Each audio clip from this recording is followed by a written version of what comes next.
Andy Ingram is a hunter, and over this hill is pretty much a sure shot. Yeah, this is a really, really good spot for waterfowl. Really good spot. From the banks of Elkhorn Creek in Frankfort, Right around over in here. Ingram can shoot Canada geese from the end of November to mid-February. A little shallow and kind of holds a little pocket right up in here. And for 4 days in November, as well as for most of December and January. It doesn't run very fast up in here, and they like that. His favorite game, Pretty reliable spot right here. ducks.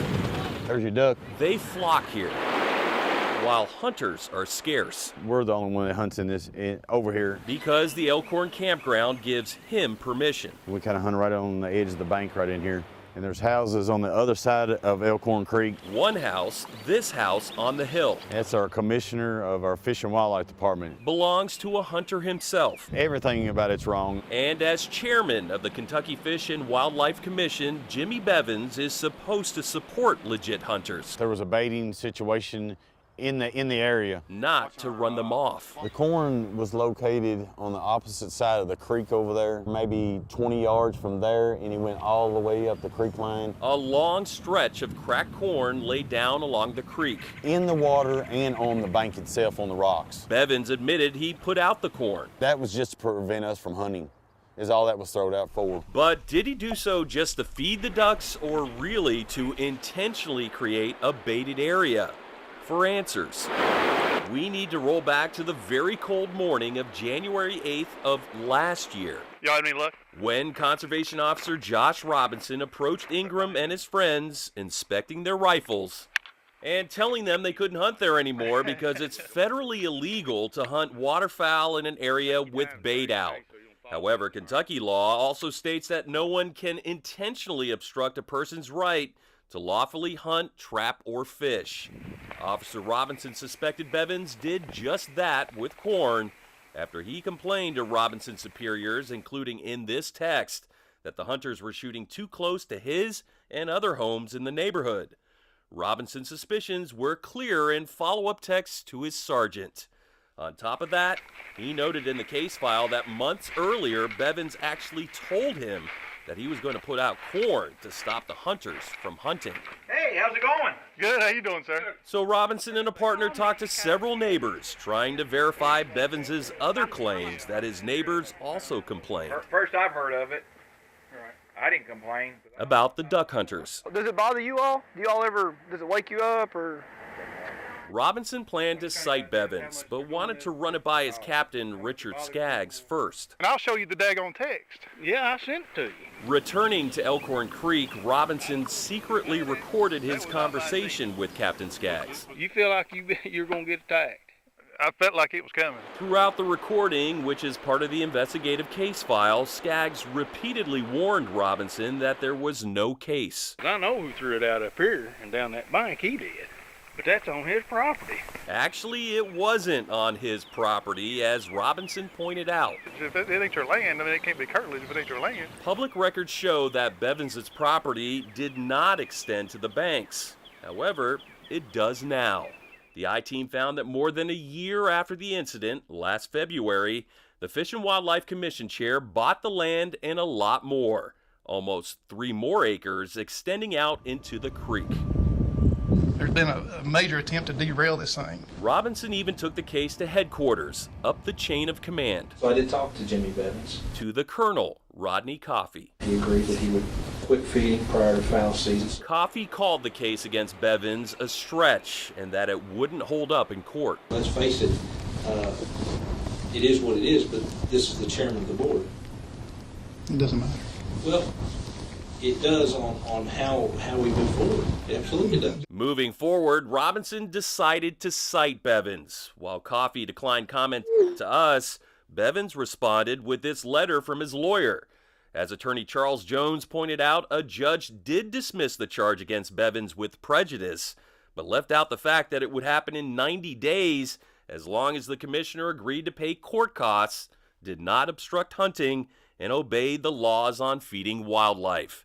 Meanwhile, we received this strange piece of mail. No return address, no idea who it came from.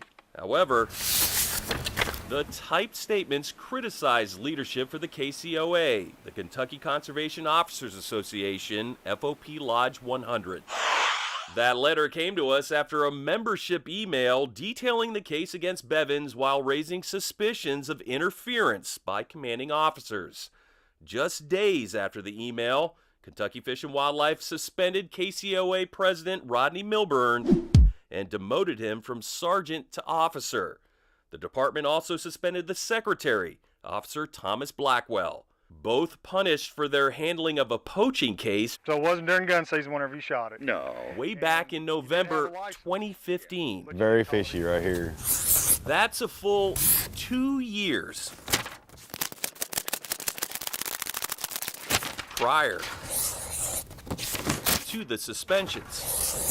It was a case a judge later dismissed on the grounds of an illegal search and seizure, but one that had not resulted in any disciplinary action against Milburn and Blackwell back then. If this is not corruption, I don't know what is.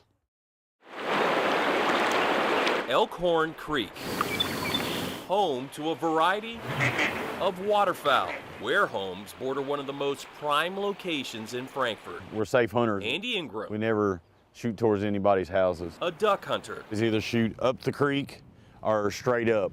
We never shoot across the creek towards the houses on that side over there. has had permission to hunt this bank for years. This is the campground, yes. He says no one on that side ever complained. Until now, one of them. The man in the house on the hill. That's our commissioner of our Fish and Wildlife Department. Jimmy Bevins, the actual chair of the commission, claimed shotgun wads ended up near his doorstep.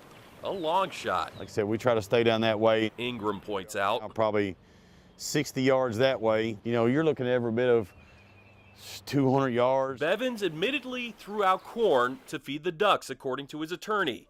That made the entire area a baited area on the very cold morning of January 8, 2017. Just take your time, Trey, okay? But Conservation Officer Josh Robinson suspected Bevins of illegally doing it on purpose to stop Ingram from hunting there. There's been obstruction involved in this case. In the case file, Robinson's conversations secretly recorded with his superiors, including the man at the top, Colonel Rodney Coffey. We obviously have to pick and choose our battles, and you know how that works, and officer discretion and all that. Although in that conversation, Coffey didn't directly say drop the case against Bevins, he did call it a stretch. So as far as the PR nightmare is concerned, it's coming. Those guys know who did it. They know who he works for. They know his position and what he should be standing for. Instead of controversy melting away, it snowballed. I'm counsel for Rodney Milburn and Thomas Blackwell. They are also conservation officers, and on their behalf, attorney Ben Basil filed suit against the Kentucky Fish and Wildlife Department, which falls under the Tourism, Arts, and Heritage Cabinet. They were disciplined in retaliation for protected activity for whistleblowing. Actions taken with oppression and malice, according to the lawsuit, for reporting that a crime was or may have been committed. And I think it's certainly a case of retaliation. As president and secretary of the KCOA, the Kentucky Conservation Officers Association, FOP Lodge 100, Milburn and Blackwell sent out this email to membership, detailing the case against Bevins while raising suspicions of interference by commanding officers. That's what we want our police officers to do, to follow the law. The lawsuit includes the email, as well as the state ethics violations later filed against Captain Richard Skaggs and Colonel Coffey. Just days after the email went out, both Milburn and Blackwell were first suspended for 60 days with pay, and then another 5 days for Blackwell and 15 more for Milburn without pay. Milburn also got demoted from sergeant to officer. The department decided that they wanted to punish these gentlemen and then went looking for a reason. That reason was a case a full 2 years prior.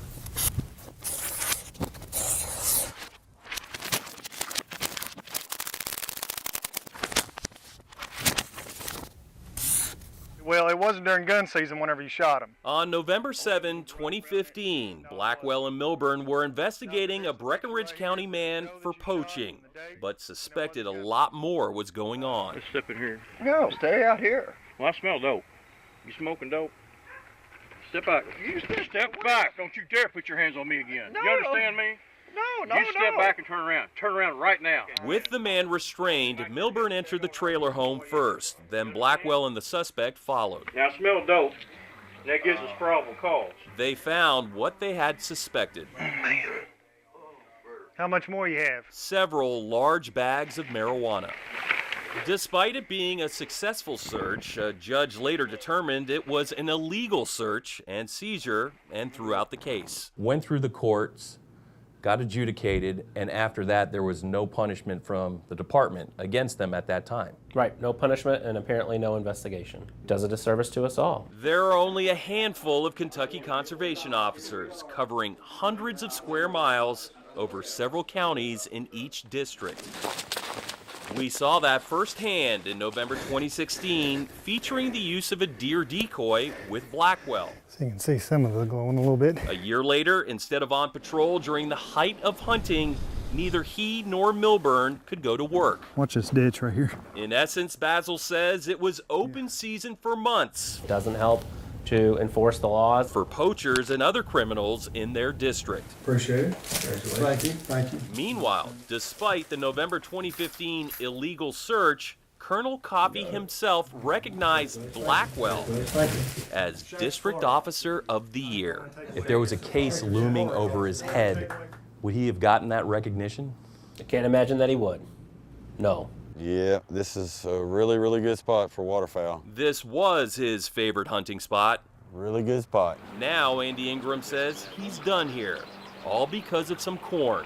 Corn meant to attract ducks, scaring him away, I don't understand it. which really wound up feeding a much bigger controversy. It's not right. How can you suspend someone for doing their job?